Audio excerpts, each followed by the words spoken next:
Lepo pozdravljeni in dobrodošli na današnji že 21. predstavitvi Svetovne mreže Univerze v Ljubljani Znanost za vse. Danes nas veseli, z nami je dr. Jernej Ule, ki trenutno vodi Britanski raziskovalni center za raziskavo demence na King's College v Londonu. Poleg tega pa sodeluje tudi z raziskovalci na Kemijskem inštitutu v Ljubljani, prav tako je pa tudi mentor ASEF in mentor SMUL, ter tudi član posvetovalnega telesa Društva Vtis, kjer je nedavno tudi vpisal svoj pogled na pomen kroženja znanja.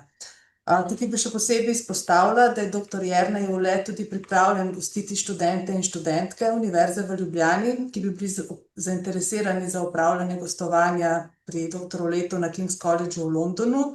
Zdaj več informacij lahko zainteresirani študenti in študentke najdete na naši spletni strani. Vas pa tudi vabim, da si ogledate še ostale priložnosti za sodelovanje s člani in članicami SMUL. Še posebej vas vabim k ogledu nove baze seznama mentorjev SMUL, kjer lahko najdete vse mentorje, člane in članice SMUL, ki so vas pripravljeni gostiti in pa tudi so zainteresirani za sodelovanje z raziskovalci Univerze v Ljubljani. Zdaj sami mentorji SMUL so raziskovalci, ki delujejo na različnih področjih in imajo tudi različne izkušnje, lahko vam potem posredujejo svoje znanje, nasvete in pa izkušnje svojega raziskovalnega področja in pa tudi iskanju priložnosti doma in v tujini. Današnjo predstavitev bomo tudi posneli, jo bomo objavili na spletni strani in vam tudi poslali posnetek na e-naslov, ki ste ga navedli v prijavi. Zdaj v prijavi ste nekateri udeleženci tudi navedli, da vas zanima tudi pot dr. Jerneja Uleta, tako da smo to pripravili še posebni posnetek, ki ga bomo tudi prav tako po predstavitvi delili z vami. Zdaj, dr. Jernej Ule bo po sami predstavitvi tudi na voljo za vsa vaša morebitna vprašanja.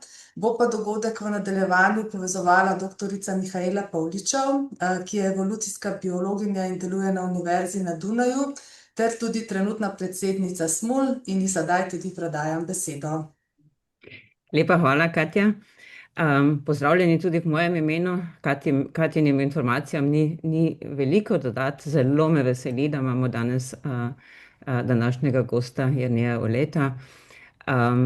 Jernej Ule ima zelo bogate izkušnje na svoji poti v tujini, kot je Katja že povedala.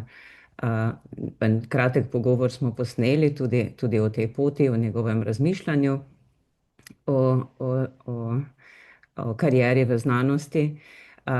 Danes pa bomo slišali seveda o njegovem raziskovanju.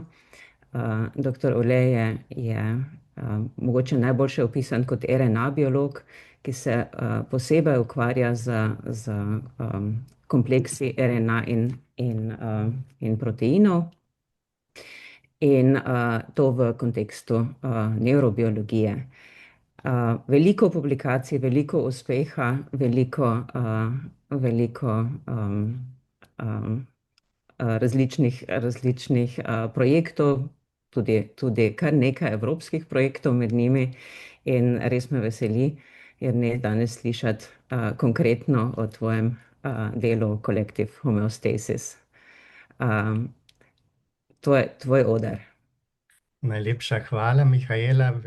Tudi mi je zelo v čast, prvič za to, da me gostite na SMUL-u in za vaš uvod in tudi za vse poslušalce. Vidim, da je veliko zanimanja, kar res se zelo veselim. In celo sem videl, da je moj oči tukaj le zraven. In mogoče bi začel prav na to tematiko, da v veliki meri te osnuje to, kar si v prvih letih življenja prišel skozi, kar vidim zdaj pri svojih otrocih. In da sem bil neko v okolju, kjer sem po eni strani od mami slišal veliko takih skupinskih izzivih v družbi, ki je sociologinja, od očeta bolj mogoče duhovnih, o takih globinskih pristopih. In vse to skupaj se mi malo poveže zdaj v tej predstavitvi in teh zanimanjih, ki jih imamo zdaj, kjer predvsem nas zanima, kako se rešujejo skupinski problemi v celicah. In zato je tudi to naslov moje predstavitve, neko skupinsko ravnovesje molekul v celicah. In se mi zdi, da tukaj motivacija tudi to, da včasih se iz same biologije naučimo nekaj, kar lahko tudi nam sam koristi. In do neke mere včasih tudi malo površinsko, ker recimo, ko je Darwin pogruntal o evoluciji, je to precej vplivalo na kulturo, na liberalen svet, na mogoče kapitalizem do neke mere in tako. Ampak vemo, da je tudi v 20 letih to vplivalo marsikaj na to, da so ljudje imeli občutek, da smo zdaj tako determinirani gensko, da moramo imeti čiste gene in tako dalje, ne. In tako da to, kar nam biologija pove, je treba delno vzeti z rezervo, ker seveda se še vedno učimo, delno pa mogoče lahko tudi izboljšamo razumevanje, kako reševati neke probleme v družbi. In tako da te skupinski pristopi se mi zdi, da so nekaj, ki hitro spregledaš, ker smo navajeni dandanes razmišljati predvsem iz vidika posameznikov. In zato se mi zdi, da v biologiji sami včasih spregledamo stvari, ki so nam direkt pred očmi, ker večinoma gledamo stvari kot recimo, zdaj veliko se pristopov, ker gledaš genetic screening in je treba najti gen, ki modulira nek biološki proces. In na tisoče genov se lahko naenkrat gleda, ampak vedno en gen za drugim, posamezno. In se išče, kje bi bil lahko tisti gen, ki je ključen za nek proces. Ampak večina razmišljanja je tako, da iščeš posamezne tarče, posamezne gene in tako dalje. In tako da naše tehnike predvsem ciljajo, kako razumeti celično organizacijo na način, kjer lahko povežeš, kaj se dogaja z molekulami, z stiki med molekulami, z mrežami med temi in tudi kako to izgleda v samih celicah, ko pogledaš celice pod mikroskopom. In tukaj je predvsem se v zadnjih letih odprlo področje, kjer gledamo nekaj, kar se reče kondenzati molekul. In RNP je termin, ki ga pravzaprav kasneje razložim, ki stoji za ribonucleoprotein complexes, to se pravi proteini in RNA molekule, ki se skupaj združujejo v večje komplekse. In te združevanja se lahko naredijo tako velika, da jih vidiš pravzaprav pod mikroskopom. Temu se reče mezoskopska organizacija, kjer se toliko molekul skupaj združi, da kljub temu, da niso obdane z neko membrano, ki bi to organizirale, postanejo dovolj velike, da oblikujejo neka telesca v celici, ki so tukaj poimenovana z različnimi načini. Predvsem v živčnih celicah, ki so zelo podaljšane, morfološko zanimive, imaš veliko takih lokalnih kompleksov, ki potujejo potem v različne dele celic. No, zdaj enega, ki ga bom danes posebej obravnaval, je ta, ki se reče nuclear speckles, nuklearni spekli. In te se mogoče še bolj švoh razumejo, kaj delajo v celicah, zakaj so pomembne v različnih tipih celicah in tako. Kot vidite, pa obstajajo tukaj razni kompleksi, ki se študirajo v različnih biologijah. In en način, kako se študira take komplekse, je s tem, da se najprej očisti tiste molekule, ki so znotraj teh večjih kondenzatov in se vidi, da lahko te, recimo, če sam en ključen protein iz teh kondenzatov očistiš, kar lahko narediš, da jih narediš iz bakterijskih celic, jih očistiš v velikih koncentracijah in te proteini imajo nagnjenost k temu, da se tako skupaj oblikujejo, da naredijo neke vrste tekočinske kapljice znotraj nekega pufra, ki je sicer na vodni bazi. In tako se nekako ločijo. Ker imajo tako sposobnost, da se nekako vežejo drug na drugega, ampak na zelo dinamičen način, da nimajo nikoli neke določene strukture. Ker če bi imeli zelo določeno, repetitivno strukturo, potem bi pravzaprav naredili phase transition, to se pravi, bi se spremenili iz tekoče v trdno fazo. Ampak se ne spremenijo, ostanejo v tekoči fazi, ampak se nekako ločijo od ostale raztopine. In vsaj na začetku tega procesa so zelo tekoči in vidiš te kapljice, ki se formirajo v tekočini. Če pa čakaš predolgo časa, se pa počasi, se reče temu kot neke vrste proces staranja v teh tekočinah, se to počasi spremeni v trdno fazo. In isto se vidi v celicah. Ko ti te proteine induciraš v celicah, vidiš neke kapljice, ki se začenjajo formirati v teh proteinah, so dinamične, to dinamiko se lahko študira. No, in to je zelo zanimivo, to je tudi relevantno za bolezni nevrodegeneracije, ker se je pokazalo, da mutacije, ki lahko vplivajo na proces te bolezni, prav spreminjajo te biofizične procese, to se pravi, kako hitro se te kapljice formirajo, kakšno nagnjenost imajo k temu, da se pretvorijo v trdo stanje in tako dalje. Tako da tukaj je ogromno zanimivih biofizičnih študij, pristopov, kako se to lahko gleda v celicah. Kjer pa je lahko naša skupina prispevala, je pa zdaj povezati te procese, ki jih lahko vidiš, z stiki med molekulami. In tukaj pa uporabljamo tehniko, s katero sem se začel ukvarjati tekom mojega doktorata, kjer izpostaviš celice ultravijolični svetlobi, ki pa ima to nagnjenost, da pretvori te stike med proteini in nukleinskimi kislinami v kovalentno vez. Kovalentna vez je pa zelo trdna, tako da lahko potem ti izoliraš te komplekse in ne bojo razpadli in lahko res vidiš tiste stike, ki so se dogajali znotraj celic. In tako da imamo neko tehniko, ki rečemo CLIP, kot cross-linking and immunoprecipitation, kjer imaš lepo ti z UV svetlobo nekako klipaš te proteine na RNA molekule tukaj, ki so samo na ta skematski način prikazane.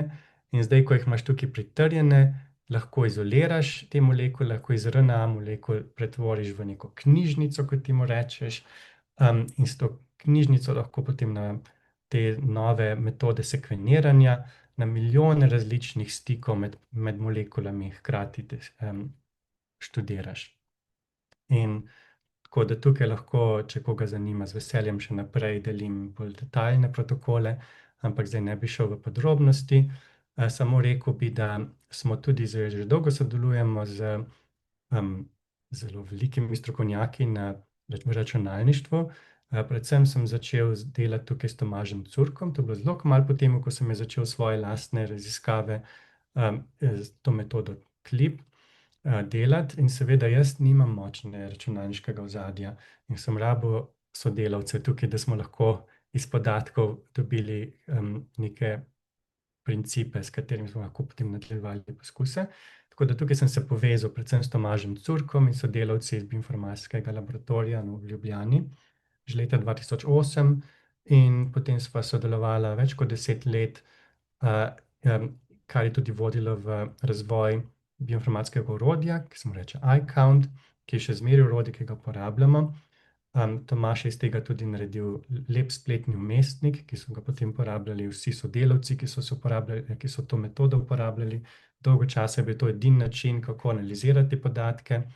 Potem pa seveda zdaj, ko področje zraslo in je vedno več orodij in se hitro razvija, se je izkazalo, da je bilo treba še bolj nekako posplošiti pristope in jih integrirati še z drugimi vrstami metod, tako da tukaj zdaj sodelujemo z neko malo računalniško družbo v Londonu, ki se reče GoodRide, in bi samo hotel reči, da to orodje, ki ga zdaj uporabljamo, je prosto dostopno prek tega spletnega vmesnika, in zdaj poleg podatkov s to metodo CLIP lahko s tem orodjem tudi veliko različnih transkriptomskih podatkov analiziraš.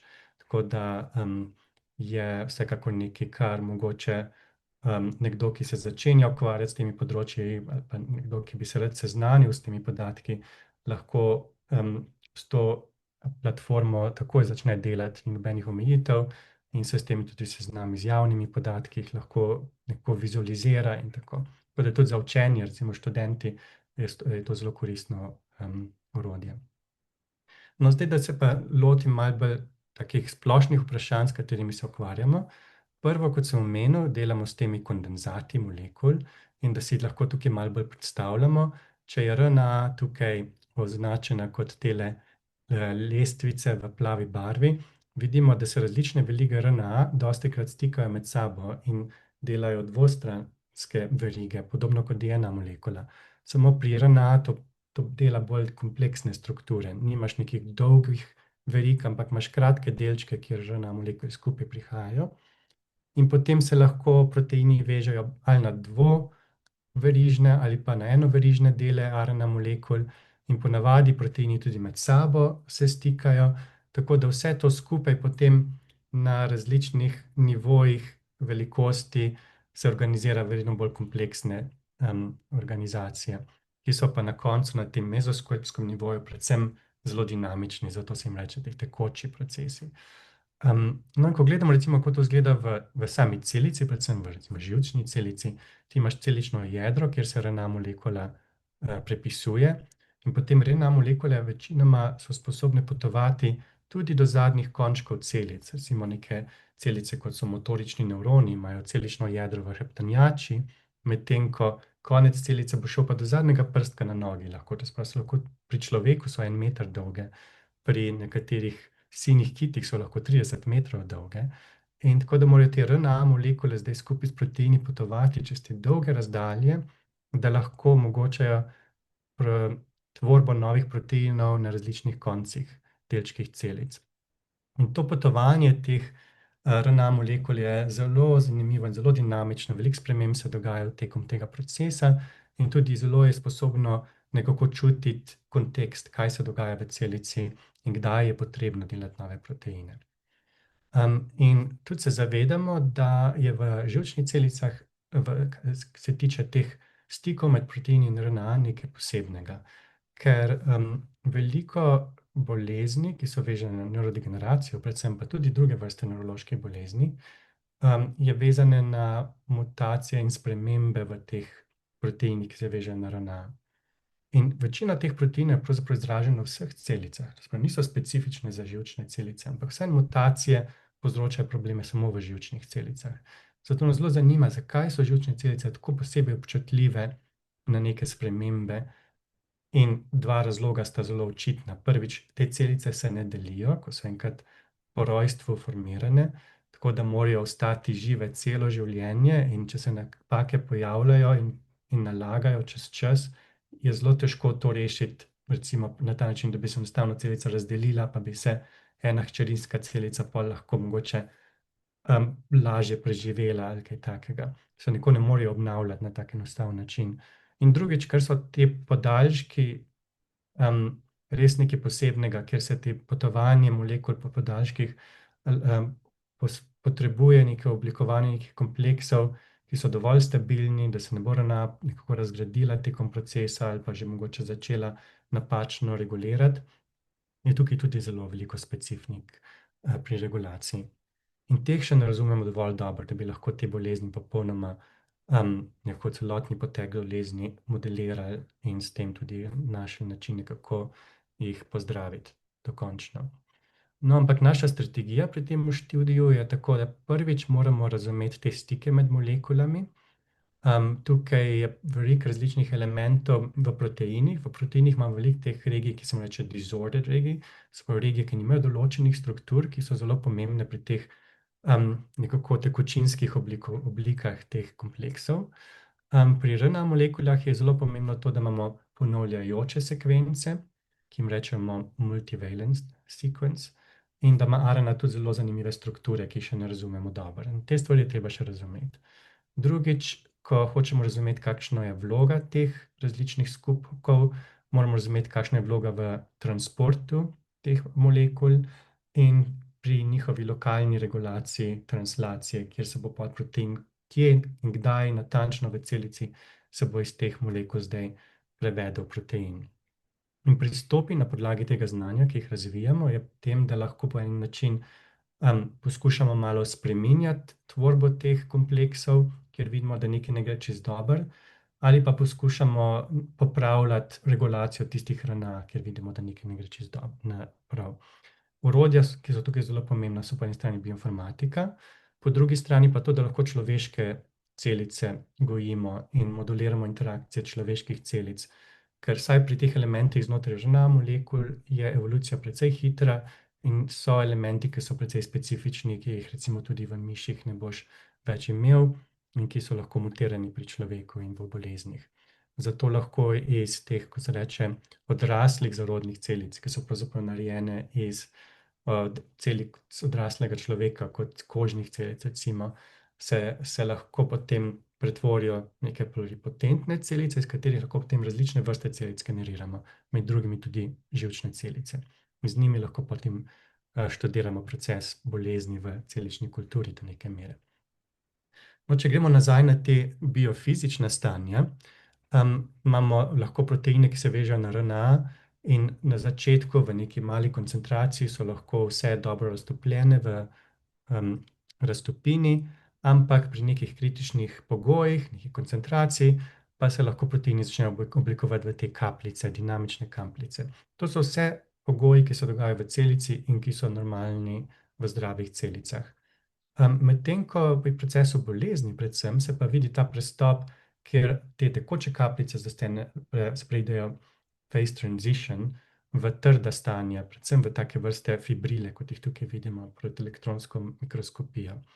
In to se vidi tudi v vzorcih možgan, ki so analizirani po smrti posameznih pacientov s temi boleznimi, kjer se vidi, da predvsem te živčne celice, ki odmirajo v pacientih, bojo imele neke skupke teh ključnih proteinov. V tem primeru je to nek protein, ki se veže na RNA, ki se mu reče TDP43, in ta protein se akumulira v večini pacientov za bolezni motoričnih nevronov in tudi veliki odstotku drugih vrst bolezni. To je vsekakor en zelo pomembnih proteinov, da se jih dobro razume, zakaj to biofizično stanje prehoda v trdno stanje se nekako ne zgodi v zdravih možganih, ampak ta prehod se pa začne akumulirati pri boleznih. In ena stvar, ki je zelo značilna za ta protein TDP43, je, da ima zelo veliko različnih vlog v celici. Je po eni strani prisoten od vsega začetka, ko se RNA formira, kako se ta RNA sestavlja, kot se reče splicing, to je zelo pomemben. Potem pa dostikrat ostane na tej RNA molekuli tudi tekom njenega transporta, recimo do stikov med mišicami in živčnimi celicami. In če so celice pod kakšnim stresom, se ta protein začne akumulirati v kakšnih takih skupkih, kar če je stres samo kratkoročen, se to zgodi v nekih tekočih stanjih, pa se potem vrne nazaj na prvotno stanje. Če se pa stresi preveč ponavljajo, se pa lahko potem te skupki začnejo počasi pretvarjati v neka trda stanja, ki pa niso več tako povratna.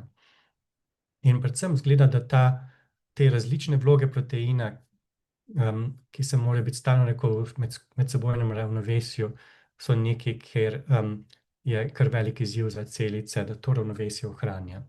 In tukaj smo preko našega študija dobili nekaj novih pogledov.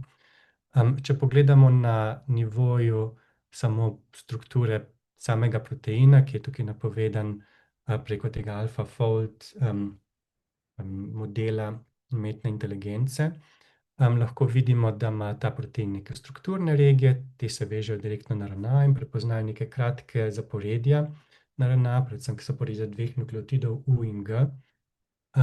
Potem ima pa tukaj na C-terminalnem delu zelo dolgo regijo, ki pa ni tako določena strukturno. Znotraj tega ima en kratek alfa heliks, ki je pravzaprav se reče metastabilen, bi temu rekli. Ni nujno, da je zelo jasno napovedan, lahko neko napoved kaže, da je low confidence, to se pravi, lahko, da bi se zgodil, ampak ni siguren, da res dejansko obstaja. In kar se je izkazalo že v študijah, v prejšnjih biofizičnih strukturnih študijah, je, da ta heliks se zgodi samo, kadar je protein neko kondenziran. Če ne formira teh tekočih kapljic, potem se tudi heliks sam ne formira prav zelo, po drugi strani pa heliks tudi prispeva k formiranju kapljic. In to nam je zelo pomagalo pri tem, da smo lahko pravzaprav naredili mutante proteina, ki so bile delno tiste, ki se dogajajo pri boleznih samih, delno so bile pa tudi malo bolj ekstremne mutacije, tako da smo naredili cel gradient obnašanja tega proteina. Neki proteini, ki so še bolj kot normalno, imajo to zmožnost delati teh kapljic, in nekatere variante, ki niso bile tako dobro sposobne delati kapljic. In potem ta skupina ljudi, ki so skupaj stopili, bioinformatika, tako bolj ta slikanje celic in naš pristop k molekularnih stikih, so skupaj študirali in z analizo teh mutacij ugotovili, da ta kondenzacija proteina ne prispeva k vezavi večine RNA molekul in normalno imajo RNA molekule zelo tako skupaj združena zaporedja sekvenc, ki jih ta protein veže. In ker so ta zelo skupaj spakirana, potem ni potrebna kondenzacija. Ker so pa te sekvence, ki jih protein veže, zelo razpršene na RNA molekuli, in RNA molekula je zelo dolga, glede na nek protein. Tukaj si lahko približno predstavljamo neko, recimo RNA sekvenco, ki je približno 100 nukleotidov dolga. Tukaj vidiš, se lahko veliko različnih proteinov hkrati veže na tako molekulo. In predstavljamo si, da ta sposobnost kondenzacije, neka tekočinsko stanje, ki se formira lahko med tem, ko se te proteini veže na RNA, je pomembna zato, da lahko se hkrati več proteinov veže na takele RNA molekule, kjer so posamezna vezavna mesta pravzaprav ločeno razpršena, in da še vedno jih lahko te proteini skupinsko nekako prepoznajo. No, in to ni bilo tudi zanimivo, ker tista RNA sekvenca, ki je bila najbolj odvisna od te sposobnosti kondenzacije, je bila znotraj RNA molekule, ki pravzaprav kodira ta sam protein, ta TDP43. In s tem smo ugotovili, da protein je sposoben samega sebe izklopiti. To smo že pravzaprav skupaj v prejšnjem članku ugotovili s sodelavci. Se pravi, če ti nek dodatno kopijo tega proteina dodaš v celice, se endogeni protein izklopi. Ga ne zaznamo več tukaj v tem načinu, ko damo proteine na gel in potem gledamo, koliko je tega proteina prisotnega v celici. Ampak te različne mutante pa imajo to sposobnost spremenjeno. Tako da tiste mutante, ki niso sposobne kondenzacije, se izražijo, ampak endogeni protein se bo pa še vedno izražal. In tako da ta dinamika proteina, ki jo vidimo, ta tekoča dinamika v celicah, je vezana na sposobnost proteina, da samega sebe regulira. In to bi tukaj prevzel na nek zelo enostaven model, ko se temu reče feedback zanke v celici, kjer je ta sposobnost proteina, da se kondenzira, da formira te večje komplekse, ključna za to, da se protein veže na svojo lastno RNA molekulo. In s tem nekako nadzoruje zdaj svojo lastno molekulo. Kadar se veže na lastno molekulo, jo pravzaprav povzroči, da se ta molekula razgradi, zmanjša njihovo stabilnost. In zaradi tega se potem ne bo več delalo več proteina, in ker ne bo več dodatnega proteina, se bo s tem kondenzacija proteina zmanjšala. Ker tista ključna stvar, ki pa vpliva na kondenzacijo, kot sem že prej omenil, je pa prav koncentracija proteina, koliko tega proteina je v celici. In s tem lahko ta kondenzacija, ta neko tekočinsko obnašanje tega proteina stalno čuti, nekako, koliko je proteina in koliko ga še rabimo. In s tem ta povratna zanka je tista ključna, ki omogoča to regulacijo. Zdaj, s tem, da te bolezenske mutacije pa majčkeno vpliva na to povratno zanko, lahko vidiš, kako se bo zdaj s časom lahko ta problem neravnovesja nalagal, ker na koncu potem, namesto da bi se protein tekočinsko kondenziral, lahko prehodi v to neko reverzibilno fazo, kjer se akumulira še in še. No, in to je zdaj to primer posameznega proteina. Zdaj pa nas je zanimalo, a se kaj podobnega dogaja tudi neko malo bolj na skupinskem nivoju v celicah. Ker v principu je ta problem ravnovesja proteinov nekaj, ki določa vse proteine v celici. Vsak protein, če ga imaš preveč, se bo na neki točki začel napačno obnašati, agregirati in tako. In kako celice pravzaprav vejo, koliko proteina potrebujejo in kje je preveč in tako, kako lahko to čutijo in tako. In spet to značilnost, da v RNA molekulah imaš lahko neka zaporedja podobnih besed, ki so notri skrite, je tisto, kar nam je dalo vedeti, da mogoče bi bila ta zaporedja lahko nekaj, kjer lahko nasplošno RNA molekule omogočajo, da celice čutijo obnašanje proteinov in da imaš neke take povratne zanke. No, in za ta namen smo potem naredili nek pristop, ki je to celostno pregledal bioinformatsko in potem celostno predelal na področju proteinov, kar je bilo tudi nedavno objavljeno, tako da samo rečem, ne bom šel v velike podrobnosti tega članka, ampak nekako bom šel skozi nekatere glavne pristope v članku. Je bilo pa v glavnem to delo dveh doktorskih študentov, ki sta tako en za drugim delala, Rupert in Niv. Oba zelo simpatična, oba sta zdaj ravnokar že končala. ampak tudi zelo tesno sodelovanje z ljubljansko skupino, predvsem Klara, Jure in Neža so veliko prispevali. Še zmeraj so tako naše študije zdaj potekajo, da se zelo povezujemo čez lokacije. No in Rupert je začel tako, da je rekel, ok, če imamo zdaj neko zaporedje besed na RNA molekulah. Zdaj tukaj je pravzaprav pokazano, malo zmešano tukaj med U in T, tukaj moram to malo popraviti. Ampak recimo, da je tole RNA molekula, imamo notri lahko neke besede, ki so zelo naredko posejane, recimo tale v črnem je neka beseda v okolju, kjer nima nobene podobne besede. Edine podobne besede so daleč stran na isto RNA molekuli. Medtem ko tale molekula, ki je pa na vijolično obarvana, je pa znotraj okolja, ki ima veliko zelo podobnih besed. In zato neko smo mogli najti algoritem, ki bo lahko za vsako kratko besedo v RNA določila, koliko podobnih besed je v bližini. In to na koncu je bilo nekaj, kar smo rekli, algoritem splošne RNA multivalence oziroma GERM. In iz tega lahko potem samo izrišeš karakteristiko neke RNA sekvence v neko enostavno porazdelitev, ki ti pokaže, ok, recimo to je neka RNA molekula, znotraj katere imaš tukaj nek vrh multivalence.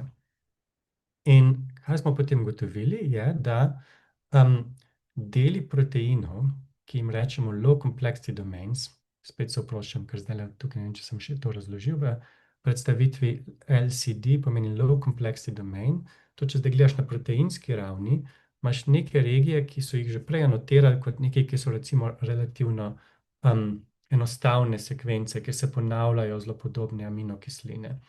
In tiste regije, ki so na proteinu relativno ponavljajoče, imajo tudi na RNA nivoju tendenco, da imajo zelo ponavljajočo sekvenco. Do neke mere bi to človek pričakoval, ampak razlika je zelo drastična tukaj v razporeditvi, če gledamo, kakšna je multivalenca RNA sekvenc v teh proteinskih delih, ki so low complexity, v primerjavi z ostalimi deli istih proteinov. To se nam je delo že zanimiva ugotovitev. Če recimo pogledamo tukaj en sam primer, to je zdaj ista RNA, ki sem jo prej pokazal, samo malo bolj specifično. Tukaj je del, kjer je RNA zelo ponavljajoča in tukaj lahko gledamo, kaj je sekvenca RNA molekule. V glavnem imamo samo 2 nukleotida, G in A, čeprav RNA ima sicer lahko 4 različne nukleotide, ampak zelo redko samo 2 C-ja se tukaj pojavita, pa nobenega U-ja. Medtem ko na proteinski sekvenci imamo pa tudi samo 3 različne aminokisline. In tudi je to nekaj, ki se reče low complexity. Od 21 aminokislin se samo 3 izbirajo. In to se nasplošno prekriva, ne, kot smo že prej pokazali. In zdaj recimo v tem konkretnem primeru imamo mi proteinsko regijo, ki ima močen naboj. To so vse aminokisline, ki imajo negativni ali pa pozitivni naboj. In kar se je že prej izkazalo v prejšnji študiji, da če imaš proteine, ki so zelo nabiti, se reče charged, posebej, če so ti naboji zmešani, pa če imajo v sebi še neko aminokislino, ki se reče arginin. Arginin je pa ena aminokislina, ki ima tudi zelo močno vlogo v stiku z nukleinskimi kislinami. No in v glavnem, te tipi proteinov so večinoma v celičnem jedru in v jedru, kadar jih ti začneš akumulirati, se bojo nabirali v tistem, kar sem prej omenil, nuclear speckles, v teh malih kondenzatih v nukleusu.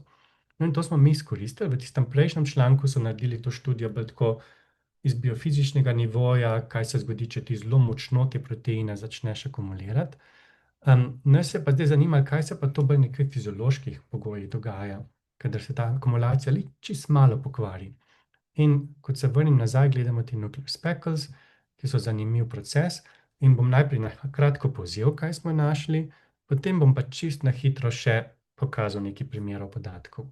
V glavnem našli smo, da te proteini, ki so nabiti, in ta nabiti del proteina je tukaj značen v vijolični barvi, oziroma tukaj je del RNA molekule, ki kodira za nabiti del.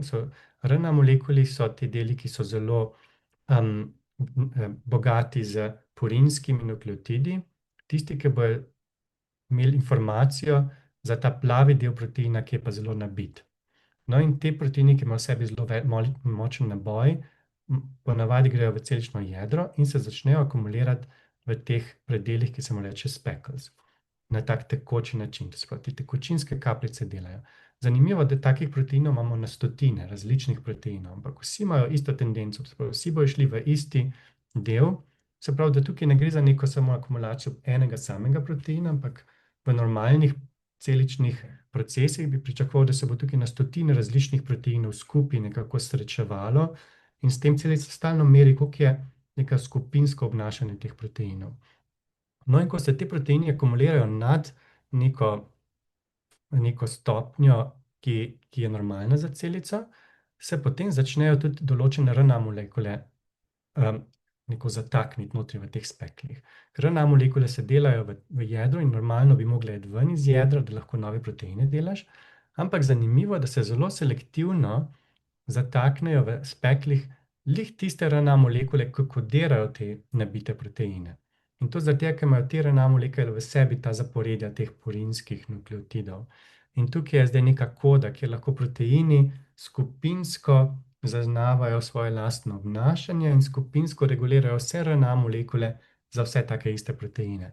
In s tem potem preprečiš, da bi se producirali novi nabiti proteini, zato slej ko prej bi človek pričakoval, potem te spekli spet se zmanjšajo po velikosti, ker ne bojo imeli dovolj teh nabitih proteinov, da bi ostali taki veliki.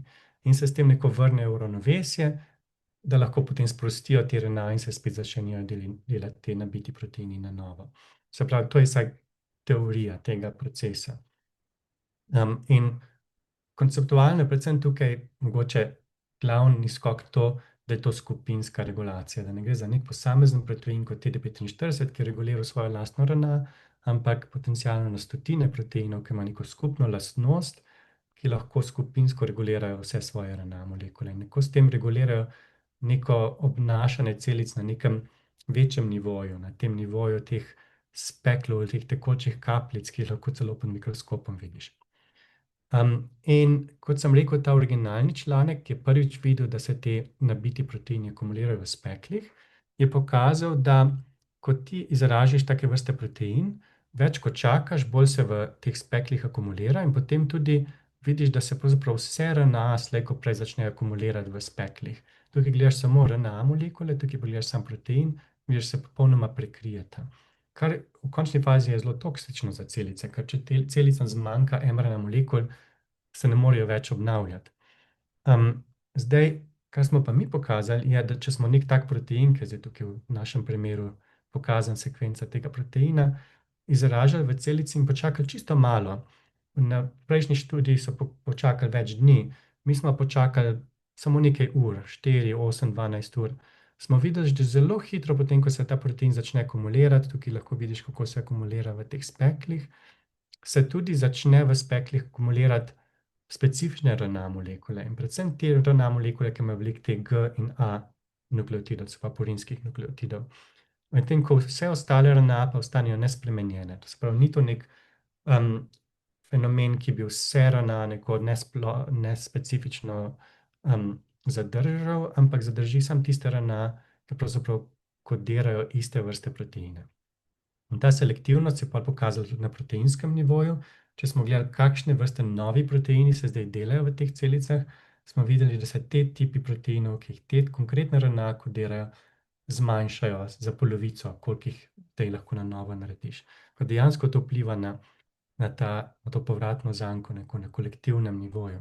Če hočemo samo to pogledati zdaj, kako to izgleda na posameznih celicah, to je, na primer, ta RNA je ena od tistih primerov, ki ima te purinske sekvence in vidiš, kada se naš protein začne nabirati v celicah, ki je ta konkretni protein, tukaj ga v rumenem vidimo, se ta protein zatakne notri v speklih, to je pa nek protein, ki je vedno v teh speklih prisoten in hkrati se potem tudi ta konkretna RNA zatakne notri v speklih. Normalno je ta RNA v citoplazmi večinoma, tukaj vidimo neko normalno celico, vidiš, da je večinoma RNA v citoplazmi, v malih pikicah prisotna, medtem ko pa zdaj v tem našem procesu se pa zatakne v speklih. Ampak za večino ostalih RNA pa ni tako. Vidiš, da tudi, kadar je naš protein prisoten, so te ostale RNA še vedno izven nukleusa. Tako da smo lahko to potem na podlagi z tega slikanja celic šli za primeren različnih RNA in na splošno videli, da je ta karakteristika sekvence v RNA določila, bo RNA šla v spekle ali ne. In hkrati je tudi Jure, ki je pa, kot sem omenil, en od zelo močnih članov v Ljubljani in magistrant, se ukvarja z bioinformatiko, pogledal, kaj so zdaj vse te značilnosti teh proteinov, ki so regulirani preko tega procesa. In prvič je videl, da te proteini imajo to zelo močno karakteristiko, da tvorijo te tekoče kapljice. Če gledaš na splošno razporeditev vseh človeških proteinov, vidiš, da imajo zelo različne lastnosti. Malo jih je takih, ki bi imeli zelo močno sposobnost teh tekočih kapljic. Medtem te, ki se tukaj regulira pri tega procesa, skoraj vsi imajo tisto maksimalno tendenco po kapljicah. In druga stvar, ki je značilna za njih, je, da so geni, ki kodirajo te proteine, zelo občutljivi na to, koliko imaš kopij tega gena v celici. Ker recimo, predvsem pri rakavih obolenjih imaš veliko razlike v kromosomih, kjer se potem zgodi, da se ali ena kopija odstrani ali pa ena kopija doda. Imaš tudi veliko redkih bolezni človeških, ki se spreminjajo te število kopij. In to so potem primeri, kjer lahko vidiš, da so neki geni, če spremeniš njihove kopije, zelo netolerantni. Se pravi, se lahko to vodi v bolezni ali pa se to ne tolerira pri recimo evolucijah raka in tako. In lahko to potem vidiš, da narediš neko score haplo ali pa triplo insufficient in ti geni, ki producirajo naše vrste proteine, na splošno imajo to tendenco, da ne tolerirajo razlike v kopijah, kar pomeni, da morajo imeti res določeno količino RNA in proteinov narejene, da so zelo, zelo občutljivi na koncentracijo. In to je nekaj, kar se je tudi že pokazalo prej v študijah, že v kvasovkah, ko so ljudje samo inducirali ekspresijo različnih človeških proteinov, da tisti proteini, ki imajo sposobnosti te tvorbe tekočih kapljic, so najbolj občutljivi na te, koliko proteina je v celici in postanejo zelo hitro toksični, če jih je preveč. Se pravi, njihova ravnotežje je zelo pomembno. In zato spet, da bi povzel, kako omogočati ravnotežje teh proteinov, ki morajo biti ravno prav, da so te kapljice v ravno pravi neko tekočinski fazi v celicah, je tako, da s tem, ko se te proteini akumulirajo v teh kapljicah, spremenijo biofizično karakteristiko teh kapljic. Sprav, več, ko je teh protein, bolj te kapljice postanejo kohezivne, niso več tako dinamične in s tem privlačijo vase potem tudi RNA molekule, ki pa kodirajo ravno te proteine. In ko se te RNA notri zataknijo, ne morejo se več delati novi proteini, ker se RNA ne grejo ven iz nukleusa, in zaradi tega se bo neko ravnovesje spet povrnilo, da se bojo lahko ti proteini spet neko vrnili na neko normalno raven in se bojo potem spekli spet lahko vrnili neko tako dinamično fazo in sprostili ti RNA ven. In zdaj te kolektivno obnašanje je pa nekaj, kar zdaj omogoča veliko novih poskusov, veliko novih načinov raziskave biologije in tako. In tudi lahko neke nove raziskovalne vprašanja naredimo. Po eni strani bi rekel, da se lahko lotimo vprašanj, kakšne karakteristike v RNA so koristne pri tej regulaciji, kar je naredila Klara, ki je zelo velika strokovnjakinja na to raziskovanje različnih stvari, ki so skrite znotraj RNA molekul, različnih sekvenc in vezavnih mest proteinov. In Klara je pogruntala, da gre tukaj za kombinatoriko med dolžino teh RNA molekul, zaporednostjo teh sekvenc in tudi oblikovanje, kako so različni eksoni porazdeljeni znotraj teh sekvenc, kar smo potem tudi validirali s tem, da smo naredili en tak reporterski sistem, kjer smo lahko sestavili skupaj neke take umetne reporterje, ki so naredili lahko različne vrste RNA molekul in s tem potem študirali, kako je vpliv multivalence, te zaporednosti sekvenc, kakšen je vpliv števila eksonov, kako se potem ta RNA molekula lahko skupaj spakira preko teh eksonov in kakšen je vpliv proteinov, ki se vežejo na te sekvence. In s tem je tudi Klara skupaj s sodelavci ugotovila, da so neki proteini, ki se reče TRA2, potencialno zelo pomembni pri tej regulaciji.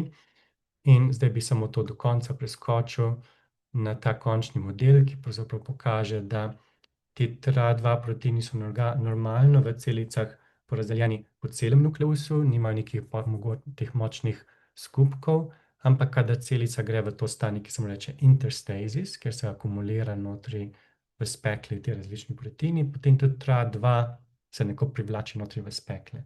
In TRA2 je tisto vmesnik, ki potem se tudi veže na RNA molekule, ki imajo te purinske sekvence in s tem neko razloži to selektivnost procesa. In čisto na hitro še do konca bi rekel, da zakaj je zdaj ta povezava med temi nestrukturiranimi regijami v proteinih in temi zaporednimi sekvencami v RNA molekulami. Izkaže se to, kar sem na začetku pokazal, da je to povezovanje med RNA zaporednostjo in proteini, ni čisto naključno. Da če bi naključno imeli strukturo kodonov, če bi vse zmešali kodone v človeškem transkriptomu, bi pravzaprav bila karakteristika RNA to, kot so tele črtice, ta linija, ki je v črticah. Ker pravzaprav je to zaporedna karakteristika RNA je zelo odvisna od tega, kot se reče codon biases, da se neki kodoni kombinirajo skupaj, ki so veliko bolj karakteristično imajo to repetitivno karakteristiko. In predvsem ti argininski kodoni so taki, ker tukaj vidimo, da imamo lahko 6 različnih kodonov za isto aminokislino, ki imajo lahko zelo različne sekvence. In zanimivo je, te argininski kodoni, ki so zelo purinski, se pojavljajo skupaj z aminokislinami, ki so nabite, ki imajo tudi zelo purinske sekvence, medtem ko ti drugi argininski se pojavljajo pa skupaj s temi drugimi aminokislinami, nekako jih v določeni meri kopirajo znotraj teh low kompleksnih regij v proteinih. In to je bilo za nas zelo zanimivo, pa tudi z evolucijska vidika, sem to bi še zaključil, da smo videli, da te nenavadne oblikovanja in izbiranje kodonov se je predvsem oblikovalo znotraj teh vretenčarjev, ki so šli na Zemljo. To se pravi, na prehoda iz vode na Zemljo. Predvsem pri plazilcih se začne to razdeljevanje, kjer se te dvoji purinskih in drugih kodonov ne srečujejo več skupaj znotraj teh proteinskih regij. Je nekaj, kar se dogaja čez celo evolucijo, ampak tukaj se je nekaj zgodilo in nam da to pol tudi nekaj zamisel.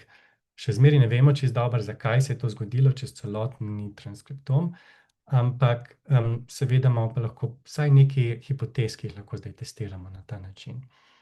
In tukaj je zdaj kot reče, srečanje laboratorija iz vseh lokacij, vseh sodelavcev z Ljubljane, iz Anglije, da malo občutek za skupino in tudi glavni financerji, predvsem bi izpostavil European Research Council, ki je popolnoma financiral ljubljansko skupino in izpostavljanje te skupine in podporo od Kemijskega inštituta. Tako da najlepša hvala in z veseljem še kakšno debato vržemo.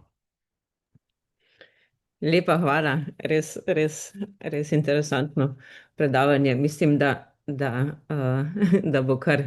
bo tudi kar vprašanj. Prosim vsem, vprašanja lahko ali se javite k vprašanju ali napišete v chat. Res hvala tudi za ta zadnji del, na tega sem čakala oziroma bi te vprašala. Kako specifično, kot z stališča evolucijskega biologa, kako specifično za nevrone in koliko specifično za vrste? Ja, to se pravi, kaj se je zgodilo z nevroni v tem prehodu na kopno. Po eni strani je res, da je bilo takrat zelo tako obdobje, kjer je bila velika variacija v CO2, ker seveda pri razvoju pljuč to ni od začetka bilo vse optimizirano, velika variacija v CO2, v pH, in to je za nevrone zelo hitro toksično. Nevroni so zelo občutljivi, zato kot vemo, možgani so najbolj občutljiv organ. In tako da lahko, da je celo tukaj ti stres, ki se je na nevronih dogajal pri tem prehodu na kopno, bil nek, kot se reče, bottleneck, ki je zelo velik pritisk povzročil na genom, da se je temu prilagodil, da so se te celice lahko še zmeraj ohranjale ravnovesje na molekularnem nivoju, navkljub vsem tem različnim stresom. Delno zdaj vidimo, zdaj lahko te neke vrste stresov modeliramo v kulturah in dejansko vidimo, da se ta proces aktivira, kadar so celice pod temi nekimi prehodnimi stanji. In mogoče verjetno sem spustila toliko informacij in tako je zanimivo, je težko čisto vsem delom slediti. Kaj so mutacije, kaj naredijo mutacije v teh torej patoloških stanjih.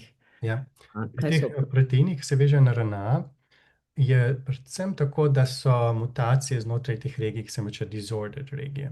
Smo pri T45, tista C-terminalna regija, ki sem jo pokazal, ki pravzaprav ne vemo čisto dobro, kakšne strukture formira, je nekako srčika, kjer se vse mutacije pojavljajo. Zelo redko so mutacije v strukturnih regijah.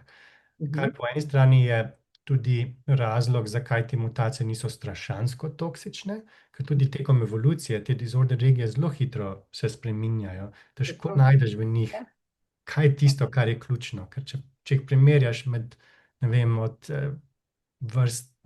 ribe do človeka, ni skoraj nič skupnega. Razen mogoče neke aminokisline se pojavljajo bolj pogosto kot ne. Ampak vedno bolj zdaj te študije biofizike kažejo, da je pri teh regijah pravzaprav glih to razmerje med različnimi vrstami aminokislinami tisto, ki določa, kako se te proteini obnašajo potem, ker formirajo take šibke, začasne stike in mora biti ravno v pravem razmerju, da se potem to obnašanje v teh biofizičnih stanjih lahko odziva na fiziološke kontekste, da so proteini lahko, da se oblikujejo v te tekoče kapljice, kadar je treba, ne pa v tiste patološka trda stanja. Vsaj večinoma so trda stanja mišljena bolj patološko zaenkrat. Tako da dostikrat te mutacije malo prevesijo to tendenco proti solid transition, če to delaš v in vitro sistemih. Tudi če je sam protein sam zase, da bo malo hitreje se še prevedel v trdo stanje. To je nekaj, kar je dostikrat skupno tem mutacijam. Ampak ne bi to pomenilo, da bi ga bilo potem premalo, ker to bi pomenilo v bistvu, da se začne preregulirati količina, ne? Tako se tudi zgodi, pa v končni fazi je delni razlog, zakaj te celice začnejo umirati, to, da tega proteina zmanjka tam, kjer je potreben. Ker dejansko ta trda stanja potem ves protein prinesijo skupaj v te trde skupke, ker protein ne more delati svoje funkcije, je samo en sam protein akumuliran en za drugim in ga zmanjka za gensko regulacijo in potem pravzaprav te napake v RNA molekulah, ki se nalagajo zaradi izgube funkcije, so velik razlog, kako bolezen potem napreduje. Te se je tudi pokazalo, da so potem dodatne mutacije znotraj teh RNA molekul, ki jih protein regulira, ki lahko vplivajo na potek bolezni. Če si nekako malo manj občutljiv na to izgubo funkcije, bo bolezen počasneje potovala in tako.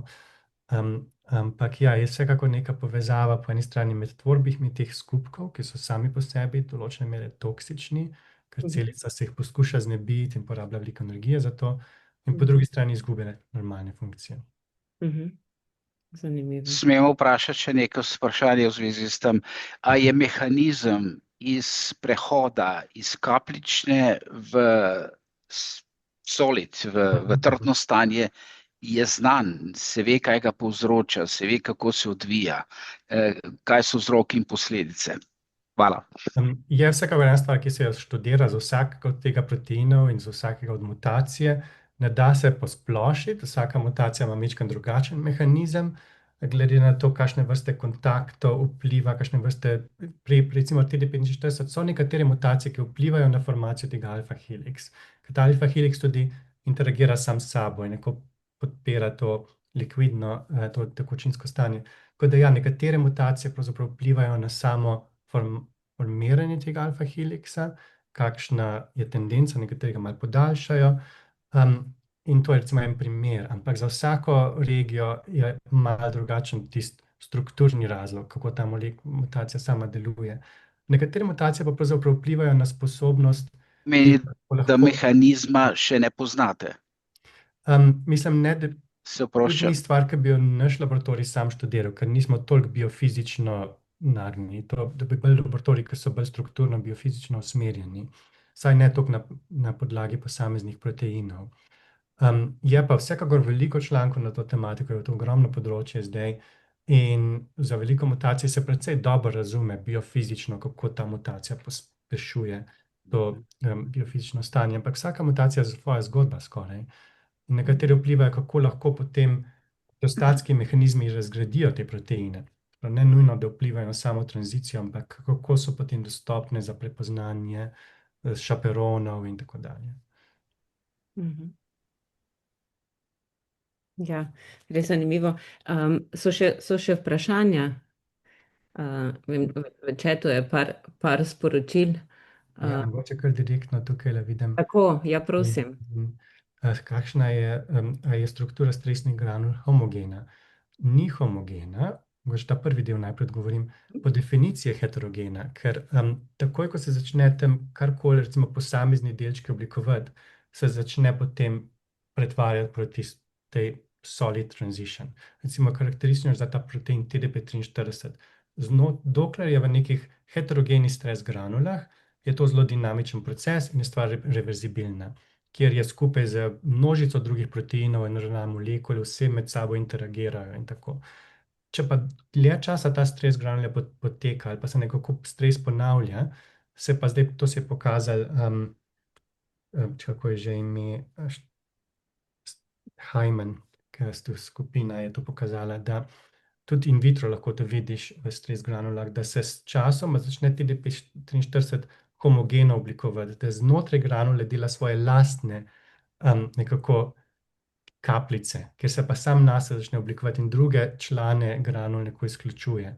Ko se to začne dogajati, pa je problem. Ko se protein sam zase začne oblikovati, se pa začne prehajati v to solid phase, ki je pa teže potem vrniti nazaj in je veliko manj reverzibilna.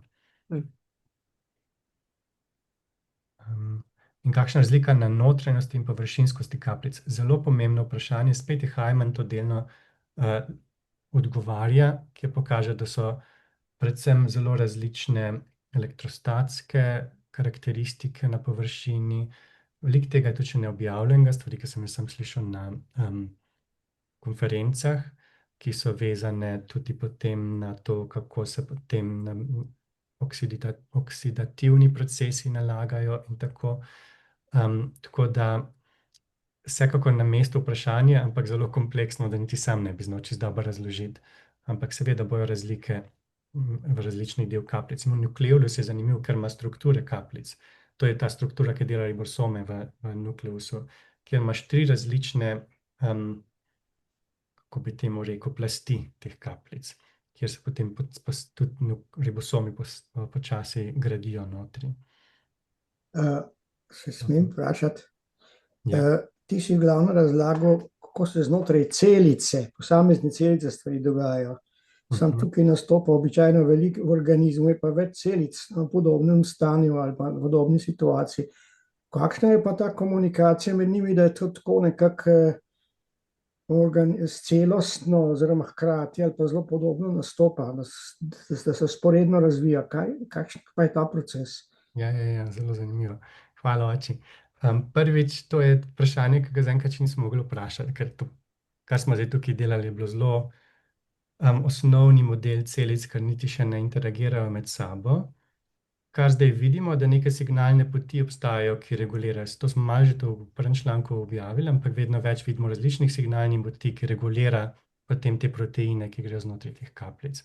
In te signalne poti so predvsem take, ki se odzivajo na stike med celicami in na velikost celic, na morfologijo celic in tako dalje. Tako da vsekakor lahko si zamisliš, da so neki receptorji na celicah, ki zaznavajo tudi stanje ostalih celic v bližini, ki bodo tem vplivali na to, kako so ti proteini, ko se reče fosforilirani in vse mogoče stvari, imajo kemične skupine na sebi, ki to pol vpliva na njihove obnašanje, tudi biofizično. In tako da ja, vsekakor tukaj to je smiselno vprašanje, ampak preden to lahko čisto razdelaš, pa je še malo časa. Ja, mogoče še par vprašanj iz četa. Mislim, da je bilo še geometrijska oblika kompleksa med RNA in proteinom. Za to geometrijsko obliko se še zelo, zelo malo ve.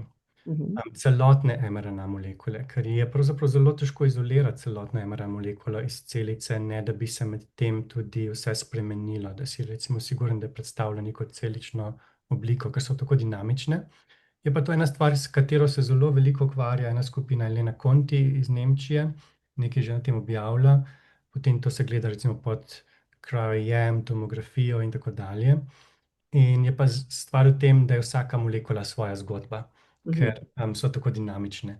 Tako da težko je potem dobiti neko, kot te rečeš, nek povzetek. Ponavadi pri teh krajevjem rabiš tisoče različnih slik, da pol vidiš skupno karakteristiko in tako. Če so pa zelo različne med sabo, je pa pol težko razumeti, kaj je tista geometrija, ki je reprezentativna. Ampak se tukaj stvari vsekakor razvijajo. So neki kompleksi, ki se na eksone vežejo, exon junction kompleksi, ki se najbolj razumejo pri tej geometriji, ki se neko začenjajo drug na drugega vezati in neko pol zelo jasno strukturo oblikujejo. Tako da ja, bi rekel bolj sferična, nasplošno, globularna in tako, ampak kaj več se pa težko reče zaenkrat. Tako. Kako detektirajo formacijo alfa heliksa? Za NMR, to je pa nuklearna magnetna rezonanca, ker so to precej kratki heliksi, tako da se to ponavadi pa so tako dinamični, pa že stopini jih je treba študirati. In to pri NMR se vidi, da kadar je protein v mali koncentraciji, v raztopini se tega alfa heliksa ne zazna, ko se pa poveča koncentracija, da začne kondenzirati, ga pa naenkrat vidiš v NMR, oziroma ga veliko močneje zaznaš. Tako da to predvsem NMR, to je tudi naš sodelavec, s katerim smo začeli, to vse z NMR na začetku določil. Kar prihajajo vprašanja. Ja. Odlično, to me zelo veseli. Nekodarujoča RNA pri tvorbi kapljic, kot so mikroRNA. Za mikroRNA bi rekel, da se zdaj trenutno še težko reče, kakšna je vloga, ker je verjetno bolj kombinatorna in je to težko modelirati in vitro. Tako da zanimivo vprašanje, ampak ne poznam študije, ki bi lahko tukaj rekla. Se pa študira vlogo nečemu, ki se reče long non-coding RNA, dolge nekodarujoče RNA. To so pa s tem se pravzaprav področje začelo, ker recimo tudi nuclear speckles, ki sem jih menil, imajo neko konkretno RNA, ki se reče mala tena, ki je znotraj teh speklov, ki je zelo abundantna, ena najbolj bogatih RNA v celičnem jedru in vpliva na organizacijo teh speklov. In mi tudi vidimo v našem procesu, očitno ima neko vlogo, se odziva na naš proces, ne razumemo še čisto dobro, kako in kaj, ampak zelo vpliva na kontekst, kako se te spekli odzivajo na različne stvari. Ljudje vidijo, recimo, celo imajo razliko med moškimi in ženskami v imunskem sistemu, neko tudi vplivajo na to, kako se imunski sistem obnaša različno med spoloma, to je bil zanimiv nedavni članek, vplivajo na odziv na viruse in tako dalje. Tako da nekako te nekodarujoče RNA vplivajo na to precej tekočinsko obnašanje, ker so tudi same dosti fleksibilne in ogromno različnih proteinov vežejo, ampak ker so toliko kombinatorne, je zelo težko razdelati, kjer del te RNA je zdaj odključen, zakaj. Se pa to zelo študira. Potem Katere vrste? Vsakdanji kvaliteti vsakdana. Kakšno zanimivo vprašanje. Kvaliteti vsakdana. Po eni strani je zmanjšala kvaliteta vsakdana, ker postaneš, tako kot vsi vemo, Mihaela, znanstveniki, postanemo malo obsedeni. Ja, seveda. Tukaj je Ni vsak dan vsekakor. rabiš nekoga, da te malo ven povleče, predvsem to. Rabim otroke, ampak se mi pa zdi neko igrivost, pa vseeno ohranjaš. Celo sem slišal, da so rekli znanstvenikov kot neka neotenija v kulturi, da smo, obstajajo v biologiji organizmi, ki se ohranijo v neki neotenski fazi kot odrasli osebki, ki ne dorastejo do konca. In se mi zdi, da si malo takole, če se stalno nekaj brskaš, pa iščeš, pa to malo ohranjaš take oblike. Ker včasih se nas smaza malo naivne za to, ampak se mi zdi, oči to čisto razume. Se tukaj lahko mogoče to je vse, kar bi rekel. Stresa naj vpliva na tvorbo stresnih granul. Oksidativni stres je mogoče najbolj reprezentativen za stresne granule. Recimo problemi v mitohondrijih. Karkoli treba, da je potem treba znižati tvorbo novih proteinov, to se pravi translacijo. Ker stresne granule večinoma se formirajo, ker veliko RNA, ki bi se normalno bile v stiku z ribosomi in se sprostijo z ribosomov in se same organizirajo z različnimi proteini, ki se veže na RNA. Tako da predvsem, kadar je take vrste stres, ki vpliva na proteine, tako da proteini zaznajo, ne smemo več novih proteinov delati, dokler se nikoli ne popravijo proteini. Tudi nekaj se reče unfolded protein response na ER in tako take vrste stresov. Kaj je zdaj, ko proteini tvorijo amiloide? Ni kapljica, pa v začetku so. Se ta dva procesa prekrivata. Ja, se do neke mere prekrivata. Nekateri proteini imajo večjo tendenco, da grejo direkt na amiloide, pa imajo tudi mogoče, amiloidi so nekateri tudi funkcionalni, nekateri proteini morajo formirati zato, da so funkcionalni, tudi recimo kakšne adhezije in tako, ampak je to pol fiziološko regulirano in tako. Mogoče predvsem za te proteine, ki imajo normalno kapljice, pa potem imajo tendenco na amiloide, je to dostikrat bolj patološko kot ne. Tako da mogoče razlika je bolj v tem, ali so to fiziološko potrebni amiloidi, ki so se tako evoluirali, ali so pa amiloidi, ki se večinoma v bolezenskih stanjih formirajo. In to je mogoče razlika. To zapravo te proteini, ki so bolj bolezensko nagnjeni, imajo te dolge regije, ki so napovedane, če jih daš v alpha-fold kot disordered, ki nimaš napovedanih jasnih struktur. In se te strukture bolj v nekih konkretnih kontekstih formirajo, kjer zgubijo interaktorje, zgubijo predvsem RNA molekule in tako. To je malo čisto poenostavljen razlaga, ampak tudi nisem najboljši za to razlago, se mi zdi. Ampak vsekakor je pa ponavadi kapljica je pred obdobje amiloidov. V tem primeru večinoma gre, čeprav tukaj je še malo debate, ampak dostikrat se kaže, da če se kapljice predolgo časa ne razrešijo, so lahko celo osnova za to. Zadnje vprašanje. Na induciranih matičnih celicah. Pravzaprav to, kar sem pokazal, je bilo večinoma narejeno na rakavih celicah, ker je bilo čisto mehanistična stvar. Zdaj trenutno vse to delamo isto na teh iPS celicah in se vse isto dogaja, več ali manj, ampak lahko gremo še malo bolj v fiziološke kontekste. Tako da imamo vse narejeno v iPS celicah trenutno in še v večje tako globine, ampak tega nisem niti pokazal. Se ukvarjamo z iPS celicami in se vsekakor na področju nevrodegeneracije zdaj zelo rabi. Ja, skoraj vsi uporabljajo te celice, ker so lahko cenejše in brez etičnih ovir dela, ker so pač to odrasle celice, iz njih ne moreš narediti zarodka in tako. Tako. Super. Lepa hvala in tebi, Jernej, in seveda tudi vsem prisotnim, dosti interesa. Res me veseli, da smo imeli tako razburljivo predavanje danes. Živjo Tadeja. In tako interesantno. Super. No, hvala, lep dan vsem. Hvala lepa. Hvala, Katja, tudi za pomoč, za asistenco, za organizacijo. In do naslednjič. Dobro, živja. Hvala lepa, srečno.